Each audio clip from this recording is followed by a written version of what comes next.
Subscribe करिए हमारे channel target UP TET CTET को और बेल आइकन को दबाइए।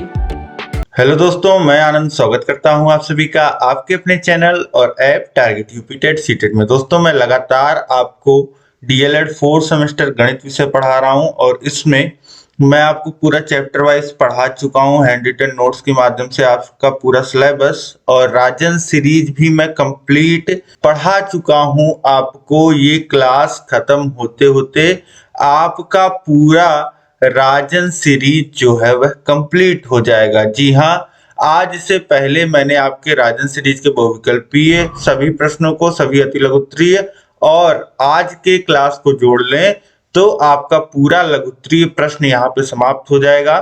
50 लघु उत्तरीय प्रश्न मैं पहले करा चुका हूँ, तो वो सभी क्लासेस अगर आपने नहीं देखा है तो नीचे डिस्क्रिप्शन में लिंक दिया गया है, वहां से जाकर के आप गणित के सामने का जो लिंक है उस पर क्लिक करेंगे तो सभी वीडियोस जो मैथ की हैं वह आपको देखने को मिल जाएंगी। इसी तरीके से सभी विषय आपको पढ़ाया गया है 4th सेमेस्टर का, तो सभी विषयों को पढ़िए, आप अपनी तैयारी को बेहतर रखिए ताकि आप अच्छा स्कोर कर पाए एग्जाम में।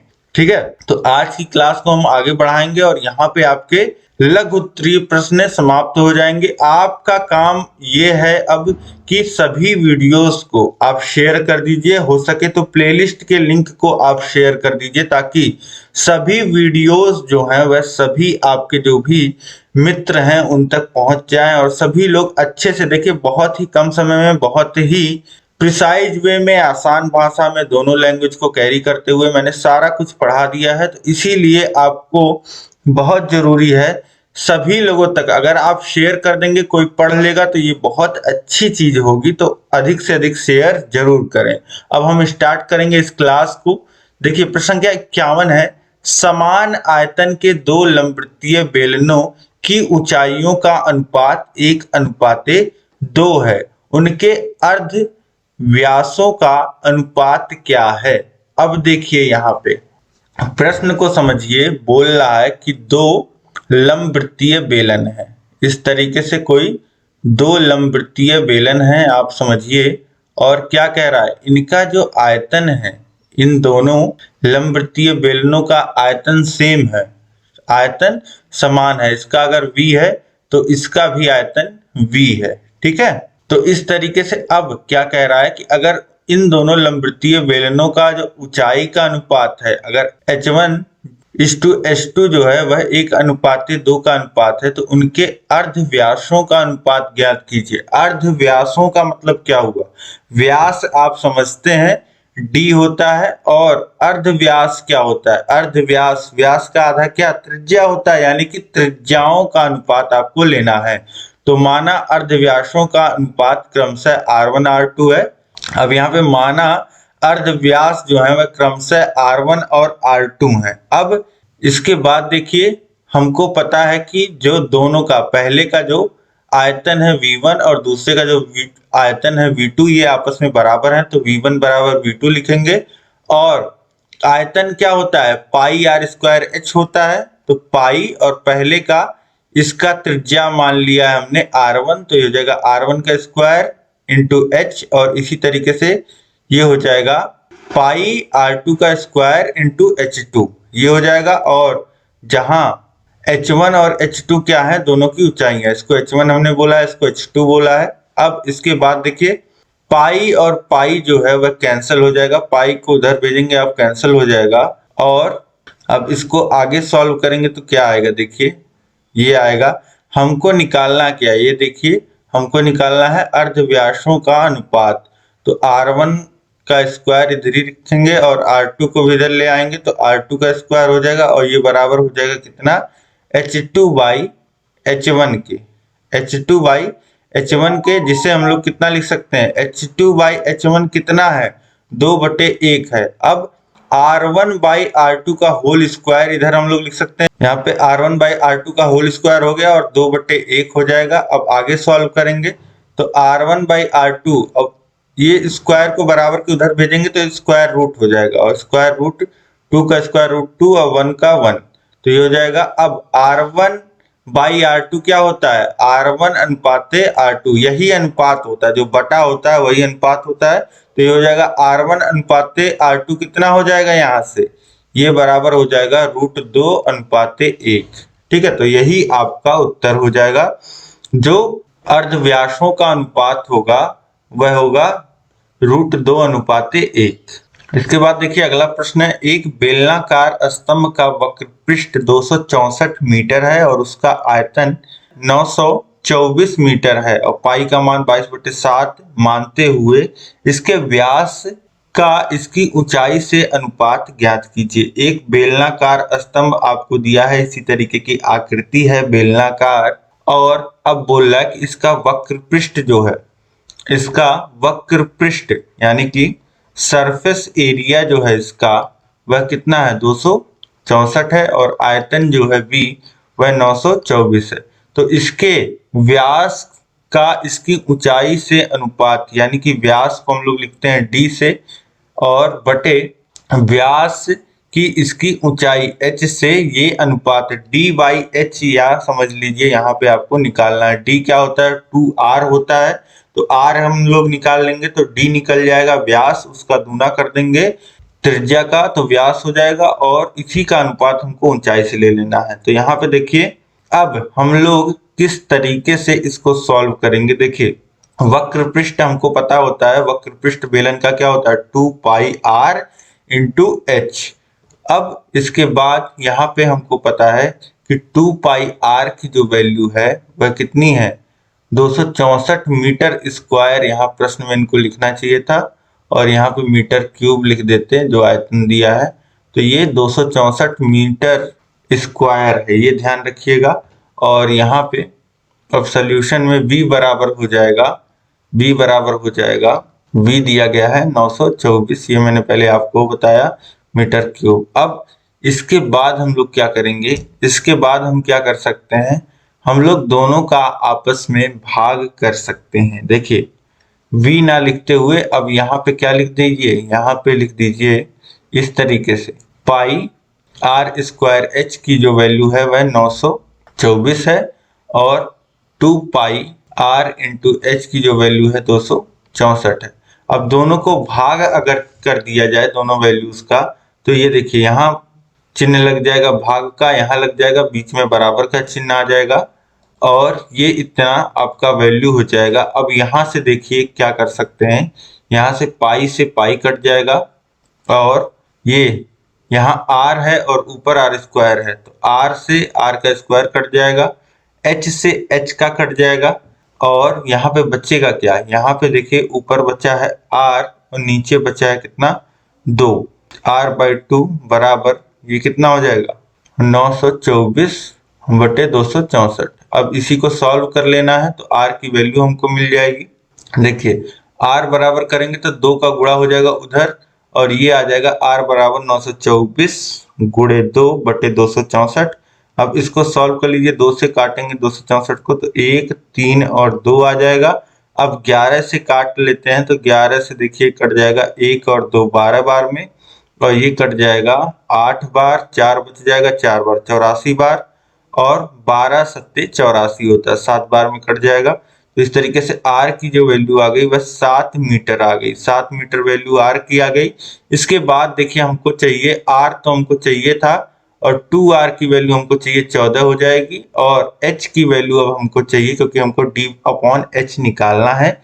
अब देखिए h की वैल्यू किस तरीके से निकाल लेंगे, यहाँ 2πr की वैल्यू हमको पता है 264 है, तो यहीं पे 2 × पाई 22/7 × r की वैल्यू हमने निकाला 7 × h की वैल्यू हमको निकालना, देखिए 7 से 7 कट जाएगा, और h बराबर जो हो जाएगा वो हो जाएगा 264 बटे में 2 × 22। अब काटिए, 22 जो है वह आपका 11 से कट जाएगा 2 बार में, और ये कट जाएगा 2 और 4 24 बार में। अब देखिए नीचे है 2 × 2 यानी कि 4, 24/4 यानी कि 6। h की जो वैल्यू आ जाएगी, h बराबर आ जाएगा 6। अब यहीं से वैल्यूज रख देंगे, D/h हमको निकालना है, D हमको पता है 14 और h पता है 6। अब काट देंगे 2 से ऊपर नीचे तो 7/3 हो जाएगा ये, और जो अनुपात आ जाएगा D/h बराबर आ जाएगा 7/3 के। तो इस तरीके से ये सोल्यूशन हो जाएगा 7/3। ठीक है, तो आसानी से आप निकाल सकते हैं। बस आपको देखना है प्रश्न में दिया क्या है और पूछ क्या रहा है, और जो पूछ रहा है वह हम कैसे निकाल सकते हैं। अब इसके बाद देखिए अगला प्रश्न है, प्रश्न संख्या 53, वर्गमूल किसे कहते हैं। तो यदि x का वर्ग x स्क्वायर हो तो x को x स्क्वायर का वर्गमूल कहते हैं। ठीक है, तो इस तरीके से आप बता सकते हैं। इसे अंडर रूट x संकेतन से व्यक्त किया जाता है। ठीक है, इसीलिए 5 का वर्ग 5 स्क्वायर इस तरीके से लिखा जाता है, अतः 25 का वर्गमूल 5 है। तो इस तरीके से आप लिख सकते हैं, या लैंग्वेज में भी लिख सकते हैं आप कि कोई संख्या अगर किसी संख्या को 2 बार गुणा करने से प्राप्त होती है, तो जिस संख्या का गुणा करने के बाद यह संख्या प्राप्त होती है उसे हम क्या कहते हैं, वर्गमूल कहते हैं। ठीक है, कोई दी गई संख्या अगर किसी संख्या के 2 बार गुणा करने से प्राप्त होती है तो वह संख्या जो होगी वह दी गई संख्या का वर्गमूल होगी। इस तरीके से आप लैंग्वेज बना करके भी लिख सकते हैं। ठीक है, तो जैसे संख्या 25 हो गई और उसका अगर हम 5 का 2 बार गुणा करते हैं तो हमें 25 मिलता है, तो 5 क्या हो गया, 25 का वर्गमूल हो गया। अब इसके बाद देखिए अगला प्रश्न है, प्रश्न संख्या 54, वर्गमूल निकालने की कितनी विधियां हैं। तो वर्गमूल निकालने की 2 विधियां तो मैंने आपको ऐसे ही बताया है, भाग विधि और गुणनखंड विधि। इसमें भाग विधि में हम लोग आराम से जोड़े बनाते हैं और भाग देके निकालते हैं, और उसके बाद गुणनखंड विधि में हम लोग क्या करते हैं, अभाज्य गुणनखंडों के रूप में लिख लेते हैं। और गेसिंग मेथड में जैसे क्या होता है कि हम कुछ संख्याओं का गेस भी करके निकाल सकते हैं। ठीक है, जो छोटी संख्याएं होती हैं। तो इस तरीके से ये 3 मेथड, मुख्यतः ये 2 मेथड होते हैं, भाग विधि और गुणनखंड विधि। अब इसके बाद देखिए अगला प्रश्न है, प्रश्न संख्या 55, भाग विधि से निम्नलिखित का वर्गमूल निकालिए। वर्गमूल यहाँ पे पूछ रहा है 15,625 का। तो देखिए 15,625 आप लिखिए, जोड़ा बनाइए, अब इसके बाद भाग दीजिए। ठीक है, तो यहाँ से दाहिने तरफ से जोड़ा बनाना शुरू करेंगे तो 2 का तो पूरा जोड़ा बन जाएगा और 1 रह जाएगा। तो 1 का संख्या जो 1 है उसका एक संख्या का भी जोड़ा बन जाएगा। ठीक है, तो अब भाग जब शुरू करेंगे हम लोग देना, तो सबसे पहले जोड़ा पड़ेगा उसमें भाग करते हैं। तो सबसे पहले ये 1 वाला जोड़ा, संख्या 1 जो है इसका जोड़ा पड़ेगा। तो अब 1 में 1 से ही भाग जाएगा, तो 1 से भाग करेंगे। ठीक, एक बार भाग जाएगा और ये यहाँ पे कुछ नहीं बचेगा, और एक बार भाग गया है 1 जोड़ेंगे, अगला जो हमारा पेयर है वह उतर जाएगा 56, और यहाँ 1 में 1 जुड़ेगा 2 हो जाएगा, इकाई का स्थान खाली होगा। इस पे एक संख्या ऐसी लिखनी होगी जिसका जब ये संख्या बनेगी, जैसे 1 लिखने के बाद 21 बन जाएगा, तो 21 में क्या होगा, 1 लिख के 21 बना है तो 1 का गुणा होगा, 2 लिख के तो 22 होता है और 22 में 2 का गुणा होता है, 3 लिखेंगे तो 23 बनेगा, 3 का गुणा होगा। लेकिन हमको चाहिए 56 के बराबर या उससे छोटी संख्या, तो 2 लिखने पे हमको प्राप्त हो जाएगा, 2 बार जाएगा भाग तो ये हो जाएगा 44, और बच क्या जाएगा 2 और 1, 12 बच जाएगा, यहाँ पे 12 बच गया, और ये इसमें 2 जुड़ जाएगा तो ये हो जाएगा कितना, ये हो जाएगा 24। अब इकाई का स्थान यहाँ पे भी खाली हो गया। अब 241 कम से कम संख्या बनेगी और 1 से गुणा होगा 241 आएगा, तो यहाँ पे अगला भी पेयर हमको उतारना पड़ेगा, ये हो जाएगा 1225। ध्यान से देखिए, तो ये हो जाएगा 1225। अब इसके बाद क्या हम यहाँ पे लिख दें कि ये 1225 के लगभग बराबर आ जाए, तो 5 अगर लिख देते हैं तो 5 से गुणा होगा, 5 बार जाएगा तो ये आ जाएगा 1225। तो इस तरीके से अब ये पूरा यहाँ पे खत्म हो जाएगा और 125 जो हो जाएगा वह हमको वर्गमूल मिल जाएगा। ठीक है, तो इस तरीके से बहुत आसानी से आप भाग विधि से वर्गमूल निकाल सकते हैं। अब इसके बाद देखिए अगला प्रश्न हम लोग देखेंगे, प्रश्न संख्या 56 है, करनी में दिया गया है 2 के घाते 4 और फिर क्यूब रूट ऑफ 64, फिर प्लस 4th और इसमें दिया गया है 2 के घाते 8। ठीक है, 4 है करनी की घात और करनी में है 2 के घाते 8। अब यहाँ पे एक चीज आपको समझनी है, जो करनी होती है, जैसे अगर करनी की घात कुछ नहीं लिखी होती है, इसका मतलब होता है अगर इसके अंदर x है तो x के घाते 1/2। अगर करनी की घात यहाँ पे 3 दी गई है तो 1/3, 4 दी गई है तो 1/4 घात के रूप में इस तरीके से लिखा जा सकता है। ये आप समझ गए। तो यहाँ पे अब जो 2 के घाते 4 लिखा है इसको लिख सकते हैं 2 के घाते 4 के घाते 1/2। अब 64 को क्या लिख सकते हैं 4 के घाते 3 के घाते 1/3 इतना लिखा जा सकता है। फिर धन 2 के घाते 8 गुणे 1/4 हो जाएगा, क्योंकि यहाँ पे करनी की घात जो है वह 4 है। अब इसके बाद देखिए जो घात होती है, घात के ऊपर घात, जैसे हमने करनी के अंदर था 2 के घाते 4, तो इसको हमने लिखा 2 के घाते 4 और इसके घात में 1/2। अब यहाँ पे घात के नियम में मैंने आपको पढ़ाया है कि अगर कहीं पे किसी संख्या के घात में कोई संख्या है और उस पे भी घात है तो घातों का आपस में गुणा हो जाता है, यानी कि 2 के घाते 4 गुणे 1/2 ये हो जाएगा और 2 से 4 कट जाएगा 2, ये आ जाएगा 2 के घाते 2। इसी तरीके से सबको सॉल्व करेंगे तो ये आ जाएगा 2 के घाते 2 प्लस ये आ जाएगा 4 और 3 कट जाएगा तो ये आ जाएगा 4, फिर धन और ये 4 से 8 कटेगा 2 बार में तो ये आ जाएगा 2 के घाते 2, यानी कि ये आ जाएगा 4 और ये भी 4 और ये 2 के घाते 2 ये भी 4। अब सभी को जोड़ेंगे तो आ जाएगा उत्तर आपका 12। तो इस तरीके से बहुत आसानी से इसको आप सॉल्व कर सकते हैं, बस आपको घात के नियम पता होने चाहिए। इसके बाद देखिए अगला प्रश्न है 57 वर्ग स्क्वायर किसे कहते हैं। तो यदि कोई संख्या x है तो x का 2 बार जब गुणा करते हैं तो x स्क्वायर हमको मिलता है, तो इसी x स्क्वायर को हम x का वर्ग कहते हैं।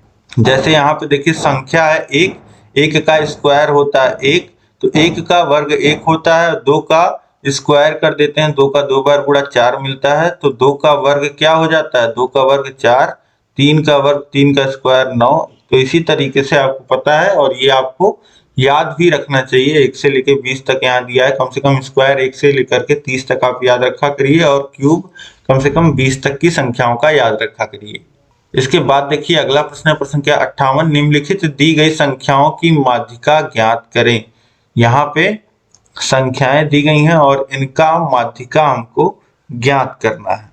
तो माध्यिका ज्ञात करने के लिए पहला काम मैंने आपको बताया कि संख्याओं को एक क्रम में लगा लेना होता है और हम लगा लेते हैं इसको बढ़ते हुए क्रम में। तो देखिए 1/2, 1/3, 1/4 दिया गया है और 7/8 और 2/5 दिया गया है। अब यहाँ पे देखिए इनका जो अंश है वह समान है और हर बढ़ रहा है, तो इसका मान जो है वह क्या है यहाँ पे घटेगा, यानी कि सबसे कम मान जो होगा वह 1/4 का होगा। फिर उसके बाद देखिए 1/3 का, फिर 1/2 का, इन तीनों में अभी मैं बात कर रहा हूं। ठीक, अब इसके बाद देखिए यहाँ पे 7/8 ये लगभग 1 आपको दिख रहा होगा। अगर अंश और हर का मान लगभग समान हो रहा है तो आप उसका वैल्यू जो होगा लगभग 1 के करीब जाता है और ये 2/5। तो इनके बाद आएगा 2/5, इसका मान होता है 0.4, इसका 0.5। तो ये देखिए यहाँ पे आप ध्यान अगर देंगे तो आधा जो है वह बड़ा है 2/5 से। तो अब यहाँ जब क्रम में आप लगाएंगे तो पहले 2/5 को आप रखेंगे, फिर 1/2 को रखेंगे, तो ये हो जाएगा 2/5, 1/2 और सबसे लास्ट में 7/8। ये आरोही क्रम हो गया। अब यहाँ पे देखिए कुल संख्याएं कितनी दी गई हैं, 5 संख्याएं दी गई हैं जो विषम संख्या है और माध्यिका का फॉर्मूला जो होता है वह हमको पता होता है। ये होता है अगर विषम संख्याएं दी हैं तो n/1/2वां पद, तो ये हो जाएगा n/1/2वें पद का मान, n का वैल्यू 5 है, 5/1/2वां पद यानी कि 3वां पद। 3वां पद कौन सा आप देखेंगे, ये जो क्रम में आपने लगाया इसी में गिन लीजिए, पहला ये दूसरा ये तीसरा, तो 2/5 क्या हो जाएगा माध्यिका हो जाएगा। इस तरीके से आपका उत्तर आ जाएगा 2/5। इसके बाद देखिए प्रश्न संख्या 59 है निम्नलिखित दी गई संख्याओं का औसत ज्ञात कीजिए। तो औसत ज्ञात करना बहुत ही आसान होता है, जितनी भी संख्याएं दी रहती हैं उन संख्याओं का योग कर लेते हैं और बटे उन संख्याओं की संख्या से भाग कर देते हैं। अब संख्याओं का योग करेंगे, देखिए यहाँ पे योग कर लीजिए तो कितना आ जाएगा 103.2 और ये कितनी संख्याएं दी गई हैं 3, 3, 6, 7, 7 संख्याएं दी गई हैं, तो 7 से भाग कर देंगे तो कितना आ जाएगा 14.74। तो यहाँ पे औसत जो आ जाएगा वह आ जाएगा 14.742। ठीक, तो इस तरीके से आप ज्ञात कर लेंगे। इसके बाद देखिए अगला प्रश्न है, प्रश्न संख्या 60। माध्यिका किसे कहते हैं? तो आपको पता है माध्यिका जो होता है वह किन्हीं भी दी गई आंकड़ों के बीच की जो संख्या होती है, आंकड़ों को क्रम में लगाने के बाद जो बीच की संख्या होती है उसे हम माध्यिका कहते हैं। तो यहाँ पे देख लीजिए, दी गई संख्याएं यदि क्रम में दी गई हैं तो बीच की संख्या ही माध्यिका होती है। इसका मतलब है कि दी गई संख्याओं को सर्वप्रथम आरोही छोटे से बढ़ते क्रम में या अवरोही बड़े से छोटे क्रम में लिखा जाता है, फिर बीच का पद ज्ञात किया जाता है। ठीक है, और बीच में अगर दो पद होते हैं तो उन दोनों पदों का औसत क्या होता है? वो माध्यिका होता है। इसके बाद देखिए प्रश्न संख्या 61 है, निम्नलिखित दी गई संख्याओं का माध्यिका ज्ञात कीजिए। तो बहुत आसान है। सबसे पहले आपको क्या पता है, माध्यिका में हम संख्याओं को क्रम में लगाते हैं। तो देखिए सभी को क्रम में लगा देंगे, 3, 4, 6, 9, 17, 18 और 25 ये क्रम में हो जाएगा। कुल 7 संख्याएं दी गई हैं। माध्यिका होता है n-1/2वां पद, यानी कि n की वैल्यू यहाँ पे 7 है तो 7-1 8/2वां पद, यानी कि 4वां पद। यहाँ पे चौथा पद क्या है? 4वां पद है 9, तो माध्यिका क्या हो जाएगा? 9। अब इसके बाद देखिए अगला प्रश्न है, प्रश्न संख्या 62। दी गई संख्याओं की माध्यिका ज्ञात कीजिए। यहाँ भी माध्यिका निकालना है। कितने पद दिए गए? 3, 3, 6, 2, 8। तो सबसे पहले क्या करेंगे, इनको अवरोही क्रम में लगा लेंगे। इस तरीके से ये अवरोही क्रम यहाँ पे आप देख पा रहे हैं। अब इसके बाद यहाँ पे आप देखिए जो n है वह 8 है, जो कि सम है, और सम के केस में जो माध्यिका का सूत्र लगता है, माध्यिका का सूत्र लगता है वह 1/2 का गुणा होता है, या पूरे के बटे 2 लिख दीजिए। आप ये भी कर सकते हैं, पूरे के बटे पहले 2 लिख दीजिए, और यहाँ आता है n/2वां पद, फिर प्लस n/2 धन 1वां पद। ठीक, अब यहाँ पे n की वैल्यू है 8, तो 8/2 यानी कि 4वां पद, यहाँ पे 14 लिख दिया है, तो 4वां पद धन n/2, 4 धन 1 यानी कि 5वां पद बटे 2। तो 4वां और 5वां पद कौन सा है? 4वां पद है 9 और 5वां पद है 10, तो 9 धन 10 बटे 2 यानी कि 19/2 यानी कि 9.5 ये मान आ जाएगा। तो इसी तरीके से मैंने आपको क्या बताया था, जब सम संख्याएं होती हैं, जब दो संख्याएं बीच में मिलती हैं तो इन दोनों का औसत ले लीजिए, यानी कि 9 धन 10 19/2 कितना आएगा? 9.5। ठीक है, तो ये अगर कहीं बहुविकल्पी में आपको निकालना है तो इस तरीके से आप आसानी से निकाल सकते हैं। और देखिए यहाँ सूत्र भी दिया गया है। ठीक है, अब इसके बाद अगला प्रश्न देखिए, प्रश्न संख्या 63 है, एक बेलन के आधार की त्रिज्या 6r है और ऊंचाई 5 है, उससे दुगने आयतन परंतु उतने ही ऊंचाई वाले किसी अन्य बेलन के आधार की त्रिज्या क्या होगी? यहाँ पे बोला जा रहा है कि एक बेलन है और बेलन के आधार की जो त्रिज्या है वह 6r है और ऊंचाई h है। फिर उसके बाद कह रहा है उससे दुगने आयतन परंतु उतने ही ऊंचाई वाले किसी अन्य बेलन के आधार की त्रिज्या क्या होगी? अब बोल रहा है यहाँ पे एक बेलन जो R1 दिया है उसका जो त्रिज्या दिया है वह 6r दिया है और ऊंचाई h1 जो दिया है वह h दिया है, और जो आयतन बता रहा है वह v1 का v बता रहा है, और दूसरा जो बता रहा है r2, यह r2 हमको निकालना है, त्रिज्या ज्ञात करना है, और ऊंचाई जो h2 है वह उतनी है, और जो आयतन है v2 वह भी v ही है। ठीक है, तो आयतन और ऊंचाई जो है यहाँ पे कह रहा है कि उससे दुगने आयतन, यानी कि आयतन दोगुना है। यहाँ पे ध्यान दीजिएगा, आयतन उतना नहीं है, आयतन दोगुना। अगर इसका v है, ठीक है, तो इसका 2v है, ये ध्यान रखिएगा।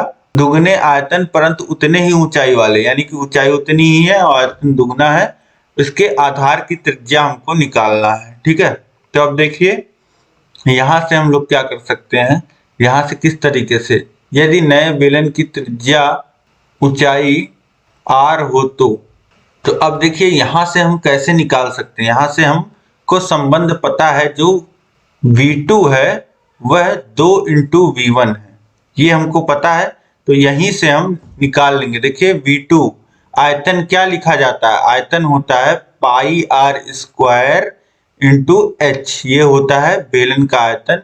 तो इसका V2 का पाई R2 का स्क्वायर इंटू एच ये हो जाएगा, और इसका हो जाएगा 2 गुणे पाई R1। R1 की जगह कितना है, R1 त्रिज्या जो है वह 6R है, तो 6R का स्क्वायर इंटू जो ऊंचाई है वह उतनी ही है, जो ऊंचाई h2 है वह h ही है। तो यहां से अब R2 की वैल्यू जब हमको निकालना होगा तो R2 का स्क्वायर बराबर लिख सकते हैं 2 pi into 36R square into h, और बटे में ये क्या आ जाएगा पाई और h। तो पाई और h जो है वह कट जाएगा, पाई से पाई कट जाएगा, h से h कट जाएगा। तो R2 का स्क्वायर जो हो जाएगा वह कितना हो जाएगा, वह हो जाएगा 2 गुणे 36R स्क्वायर। ठीक है, 36 को 6 का स्क्वायर लिख सकते हैं और ये R का स्क्वायर, और R2 बराबर अगर लिखना चाहें तो लिख सकते हैं 6√2 इंटू R, ये वैल्यू हो जाएगी। तो यहाँ पे जो नई त्रिज्या होगी, जो दूसरे ठीक है अन्य बेलन के आधार की त्रिज्या क्या होगी, तो वह होगा √2 इंटू जो पुराना त्रिज्या है, पुराने इसकी त्रिज्या है। तो इसने देखिए 6R नहीं रखा है वैल्यू, इसने केवल R रखा है यहाँ पे। तो इन्होंने ये गलती यहाँ पे की है, ठीक है। तो इन्होंने पहले वाले बेलन का जो त्रिज्या है केवल R रखा है। तो अगर आप यहीं पे 6R रख देंगे वैल्यू तो आपको इतना मान यहाँ पे मिल जाएगा। ठीक है, सही सोल्यूशन यही है, क्योंकि पहले बेलन के त्रिज्या के अनुसार आपको दूसरे बेलन के उसी आधार पे आपको त्रिज्या बताना है, मतलब कि इसी के रूप में आपको त्रिज्या बताना है। ठीक है, तो ये जो सही सोल्यूशन होगा वह होगा 6√2 इंटू R। R2 की जो वैल्यू आ जाएगी, जो दूसरे बेलन का जो यहाँ पे त्रिज्या होगा वह होगा 6√2R। तो इस तरीके से आपको पूरा यहाँ पे समझ में आ गया होगा, उम्मीद है। यहाँ पे पूरा राजन सीरीज आपका समाप्त होता है, और इसके बाद आपके यहाँ पे दिए रहते हैं लास्ट में प्रीवियस ईयर क्वेश्चन पेपर, तो वो भी मैंने पूरा सॉल्व करा दिया है, वह भी आप देख लीजिए। और क्लासेस अगर आपने नहीं देखी है तो क्लासेस भी देख डालिए समय हो, और पूरा राजन सीरीज, पूरा पवन सीरीज देख डालिए, और मास्टर क्लास देख लीजिए। तो इस तरीके से आपकी जो पूरी तैयारी है यहाँ पे हो जाएगी। उम्मीद है सभी प्रश्न आपको यहाँ पे आज की क्लास में समझ में आए होंगे। तो अगर समझ में आए तो आप इस क्लास को लाइक कर दीजिए, अपने दोस्तों में अधिक से अधिक शेयर करिएगा, कम से कम 5 मित्रों में शेयर करिए, और चैनल को सब्सक्राइब नहीं किया तो सब्सक्राइब कर लीजिए। इसी तरीके से आपको सभी विषय पढ़ने को मिलेंगे, सभी विषयों का लिंक नीचे डिस्क्रिप्शन में दिया गया है। कभी भी आप कहीं भी हमारे चैनल के माध्यम से अपने डीएलएड की तैयारी कर सकते हैं, और कम समय में बेहतरीन तैयारी करना चाहते हैं और सभी विषयों के पीडीएफ नोट्स प्राप्त करके प्रिंट लेना चाहते हैं, और सभी वीडियोस को बिना प्रचार के बहुत ही आसानी से ऐप के माध्यम से आपकी पढ़ाई होगी। आप हमारे ऐप को डाउनलोड कर लीजिए, ऐप का लिंक नीचे डिस्क्रिप्शन में दिया गया है, वहां पे आपको सारी सुविधाएं उपलब्ध हैं। वहां पे आपको डीएलएड 4 सेमेस्टर का कोर्स मिल जाएगा, जिसमें आपको 4 सेमेस्टर का सब कुछ मिलेगा। फिर आपको कहीं कुछ भटकने की, देखने की जरूरत नहीं पड़ेगी, एक जगह आप कम समय में बेहतरीन तैयारी कर पाएंगे। ठीक है, तो मिलते हैं हम लोग नेक्स्ट क्लास में। जय हिंद, जय भारत।